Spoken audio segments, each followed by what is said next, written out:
Okay, let's do a Q&A. Awesome. Ladies first. Ladies first. Okay, so I didn't prepare any questions. Yeah, it's okay. No, yeah, we can completely wing it. I didn't prepare anything. Yeah, we talked about a little bit of stuff earlier. Yeah.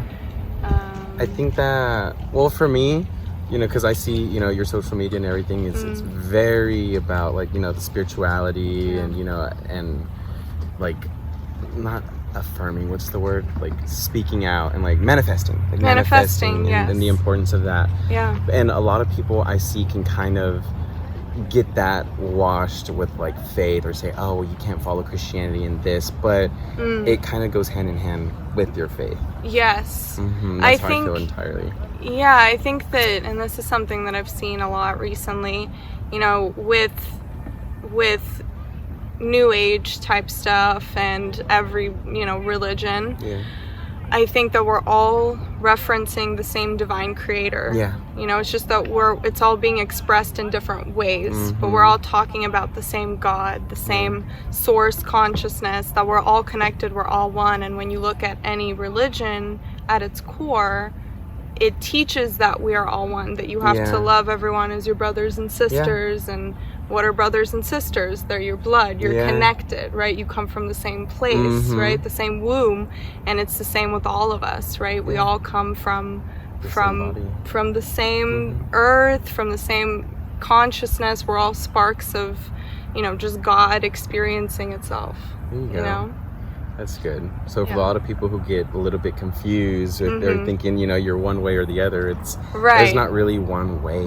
You know, like, you just have to dive in and just see what all connects with what, you know, because at the end of the day, I feel like if you go and just open your heart and mind to other things that are different from the way that you were raised, you're going to see that everything is related and tangible with each other, regardless of if it's this faith or this view or ideology, whatever. It's all connected to the same, right? You know, and I can see how there's a lot of things that are, like, tainted or have been hijacked and purposely meant to confuse us or stain other things as bad, but it's all just balancing out with that duality. I feel like duality, exactly. It's just that polarity. I mean, we come here to experience that, right? And then that's why there are so many different religions. That's why there are, you know, so many differences among us, because our souls literally come here to experience that. They want to experience that, because where they come from the spirit world, right, there is no such thing as duality. It's all just peace, love,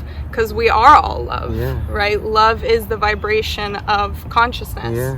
And so that's where, you know, you just have to realize that, yes, it's all connected at its core. And the best way that, you know, we were talking about this earlier, the best way to exercise any kind of religion, any kind of anything, you know, is to realize that we really have to love and accept each other for the way that we are, right? And that means even people that, you know, you find irritating, or people that you don't agree with, like that you don't have the same opinions, especially right now with so many people waking up. It's so important to embrace other people with open arms and not be so quick to react, right? And be so quick so many people want to react. Exactly. And so quick to just, oh, well, this is what I think, right? And, like, without even listening to the person, without really seeing who that person is or what brought them to even believe what they do, right? People don't speak to people, they just see the surface level of the person and just say, okay, well, this is what you are. Let me mold. And it's,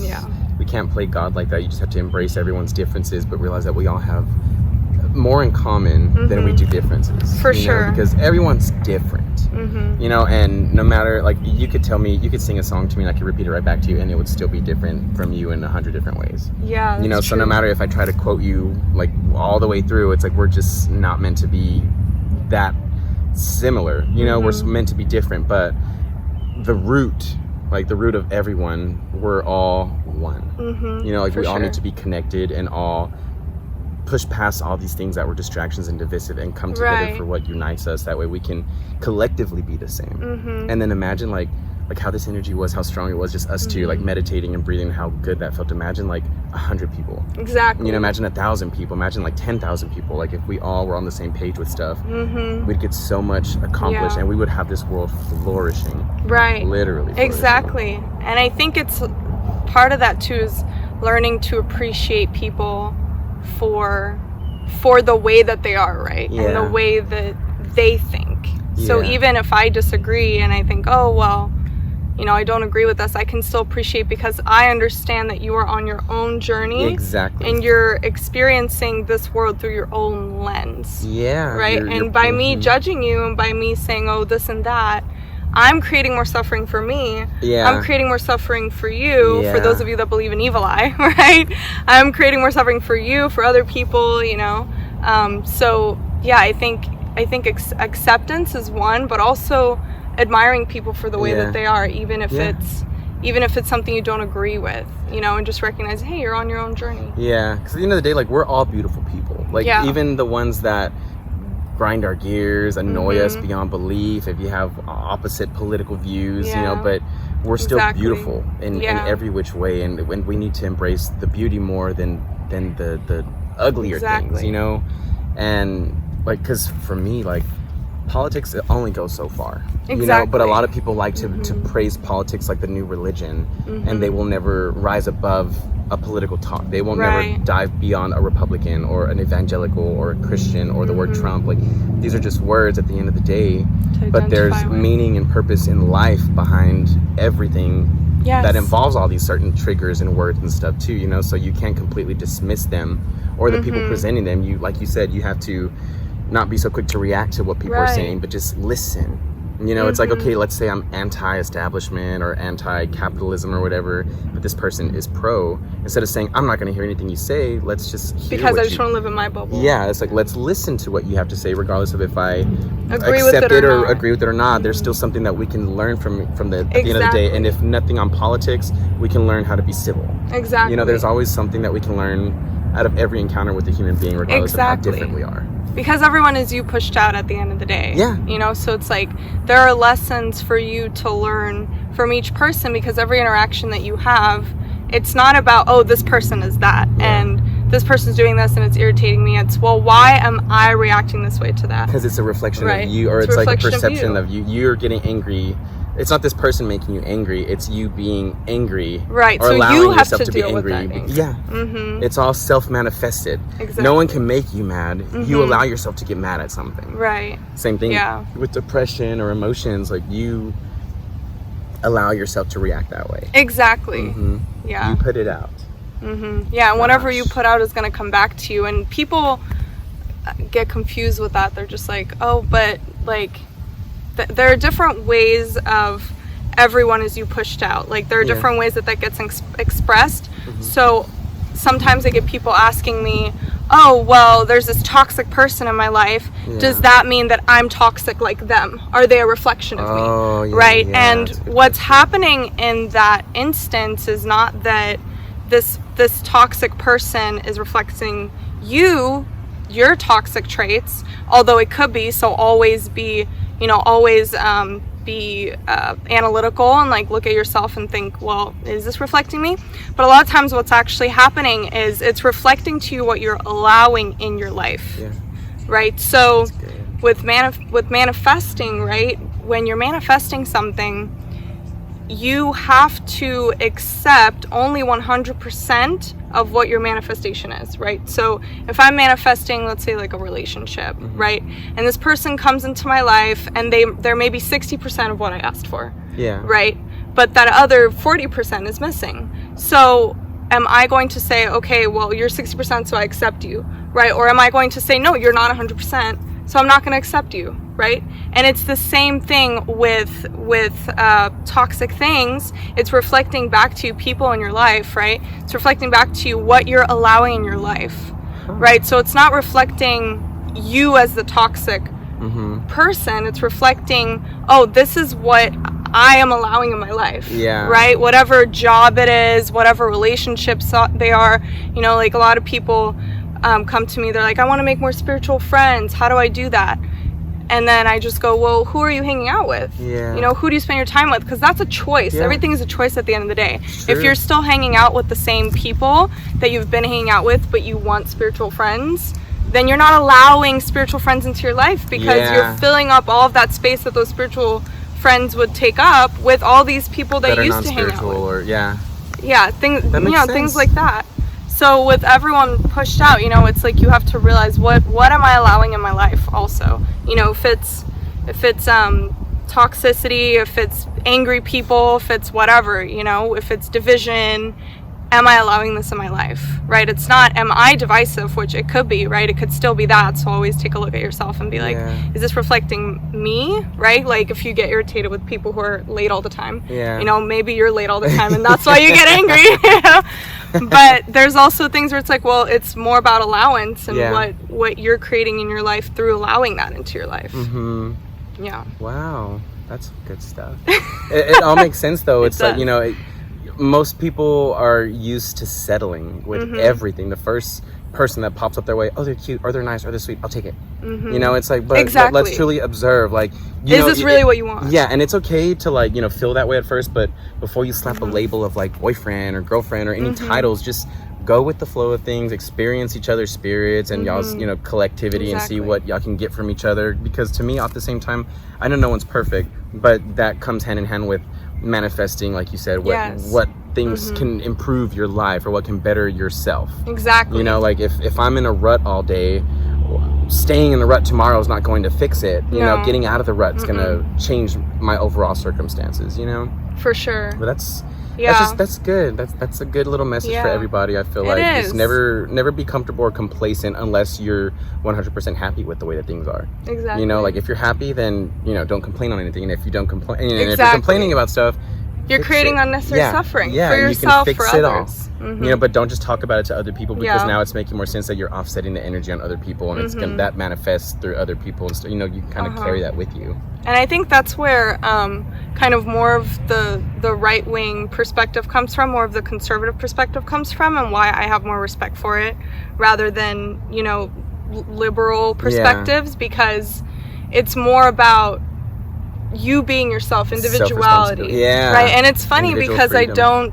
I don't see that. There's this like group think, and you can talk more about that, being gay, you know, you can talk more about that. 100%. There is like a hive-like mentality when it comes to politics. I would, you know, like, I learned when I was younger, they said, you know, oh, coming out is going to be the hardest thing, but honestly, coming out as gay versus coming out as a conservative was way easier. Conservative was like coming out as gay on steroids. Like, it was just the worst thing. Like, people were shunning me, persecuting me, going against my own community, going against my own ethnicity, my heritage, like everything I've ever stood for. Because you're Latino. Because I'm Latino, but you know, my past doesn't define who I am. And that's what a lot of people like to do. Like, a lot of people would be so easy, you know, because they threw out some silly things like, oh, well, that guy used to do bad things with people in the restrooms at clubs. I'm like, okay, that's a farce, you know, but just the action of you saying something so low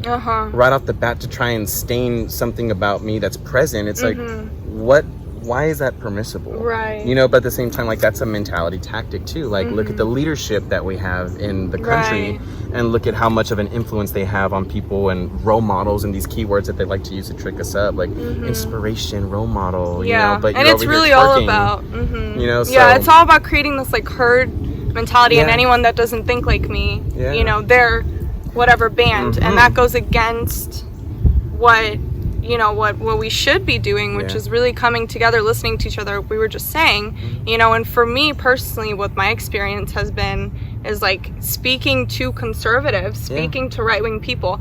I am so much, like, I can be open so much more. I'm way more accepted, which is not the rhetoric at all in the media, you know. And that's the thing, is it's like, for people who, you know, maybe you're someone who is spiritual and you're seeing all of these things about maybe QAnon or whatever, and you're not sure, you're like, but why are they saying Trump is this good guy? Like, isn't there this rhetoric being pushed about how he's so bad and all this other stuff? It's, you know, that the thing is, you have to realize that this is all the media pushing these rhetorics on us, right, on us people, and just wanting to push their own political agenda, you know, and like we were saying earlier, they're just emotionally manipulating. Oh, 100%. But it's a pickle, but I think at the end of the day, having a free society is what matters, you know, because if I have a crazy cuckoo idea, and let's say it's a super radical theory, and I'm pushing it, I should have someone holding me accountable by pushing a better idea to say, well, I hear where you're coming from, but this, and this. And it's like, you know, we need just accountability. We don't want people running around with crazy ideas and letting those fly. You want to challenge everybody's ideas and the better one come out on top. Not silence each other for the better views. Or it's like, oh, well, your thought's better than mine. Well, you're a racist. Don't talk to me. You're white supremacist or you're white privilege. Like, that's not how it works, you know, at all. But you know, free society, like we still have one, and I think that's very important, especially like with conservatives, because it's you can erase the word. It's just like a value, like values, like the way that you go through life. Like, do I believe in God and want to, you know, like how we do, like doing this, like on the other side, they're pushing for like no religion and stuff. Like we wouldn't be able to do certain things, like pray to God or meditate or, you know, like do anything like that, because they'd be like, that goes against what we want, you know. And like, but they tout for like diversity and freedom of, you know, all this stuff over here, but it's a lie. If me, it's proof, because if I go and say anything different than them and challenge them, they shun me. You know, and it sucks for, let's say, like a gay conservative, because you don't only get shunned by the left, you get shunned by the conservative right, the super conservative righties, because the Bible thumpers on the right, the ones that think that everyone except for homosexuals are going to be exempt from judgment, and you know, homosexuals are the 24/7 sin, but lying and cheating and all these other things are permissible. It's just there's so much back and forth that people like us have to go through, or people like myself, but it's worth it. You know, I feel like it's worth it because I'm standing, at the end of the day, I'm standing on what I believe in and my foundations, but I'm still able to push past that negativity. I don't allow that negativity to overcome me and my mission and what I'm doing in life. You know, if anything, I'm pushing back against them with the love and the light and trying to say, this is the mission, not y'all's. You know, it's okay, we can do this together, but the overall mission, you have to do it through love. You know, you can tell me you disagree with me all day long, but I love you at the end of the day. Tell me through love. Don't say, because this and this and that, and it's like, life's moving too fast for stuff like that. This was awesome. I wanted to share. I wanted to tell everyone how we met. Oh yeah, it was so crazy. It was so crazy. Good. But so what happened was, this one morning I was going through QAnon stuff on Instagram, and I saw Pete's post, and I was like, oh, this is so I clicked on his profile. I was like, his stuff is so awesome, I love his content, right? So I followed him. Then the next day he posts on his story saying we're having a meetup in Austin. I was like, what? I was like, if this is divine intervention, divine guidance at its finest. I was like, God wanted us to meet. You know, true. So then I went to the meetup, and then that's how we met. But it was just so crazy, because it was like I had found his Instagram, I found that post, you know, and I followed him, and literally the next day he was coming to Austin. I was like, for me, I've never had someone come up to me like, oh my gosh, you're so and so from so and so. So like, I've never had that, so of course, like it's foreign to me. But that, like, I'll be as humble as ever. Like when people come up to me, because it's like, it's not me that you're looking at, it's the message that I'm pushing out that sits with you. And for people to have such an ear and listen to everything I'm saying, like, I don't care if you know my name, like, but you see something enough to stick with my channel and see these things and use these things as ammos to release into the real world, you know. So that for me is like, keep that coming. But it's good, like you said, first 100% it was divine guidance. And now look, like, no one's here. Renee's gone, Lily's gone, but it's us here. It's just us, and like, this is just so great. Like, this is so great. Awesome. And I also want to say, I admire Pete so much for the fact that he's able to share the things that he does. You know, like, I feel like so many people play it safe. You know, so many people are just like, well, this is what's accepted, so I'm going to just push this rhetoric, right? But I have these beliefs, I'm just not going to share them, right? Because I'm afraid of what people will say. And Pete is just like, I don't give a flip what you think. He's like, I don't care, I'm gay, I'm conservative, I support Trump, you know, whatever. So he completely stands by his beliefs, and I admire that so much, because, you know, so many people just follow whatever, you know, like especially with the queer community, you know, so many people are just, okay, well, I'm gay, so I have to vote for this person or whatever. It's like, you know? identity politics, and it's such a trap where, like, I'm not going to listen to what Trump says, but I'm going to go listen to a 5-second clip of what Ariana Grande said about him, and I'm going to listen to her. So with that, I think that, you know, like, Pete is an incredible person because he is so willing to go against that and, like, really put himself out there, and it's risky, you know. It's like, it's not a safe thing to do, right? Especially with how much especially with how much, you know, the queer community already deals with, you know, even if they do follow all of the rules, you know. And like, for me though, it's like, I have my constitutional rights at the end of the day. I don't need any additional gay rights to reward my gayness or what I do in the privacy of my bedroom. You know, everything's consensual. We're all adults. You know, we all know right from wrong. We all have a walk with God. At this point, you can tell someone what's right from wrong, but at the end of the day, we're in the 11th hour. It's people with God. At the end of the day, let them be the messenger however they can be. You know, you can't, it's like, if we're both Christians, I'm not going to say we got to be a level 10 like Christian before you start praying to these people. You're in a level 7. It's like, no.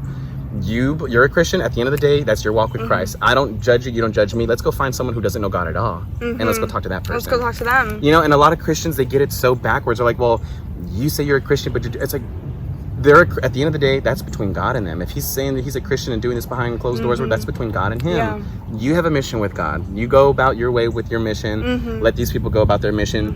Your brothers and sisters. You're not trying to, it's not a competition though. Who's the better Christian? It's not a competition. People, they love the Christian Olympics just as much as liberals love the oppression Olympics. It's like, you know, Christian this, Christian that. It's like, no, we're all the same. No one's equal or greater or lower.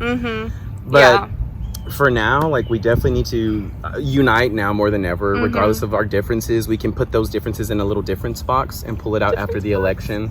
Just because we have too much on the line, and no one's gonna get any type of freedom or say so if we don't have any type of country to live on, you know, with rules and like how we've been run, you know, how we've been running things. It's gonna be Soviet Union 2.0. Seriously, we went from like being in 2020 to like 1940 Germany like, overnight.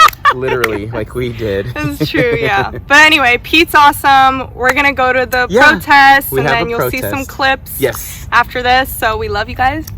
Bye. Take care, guys.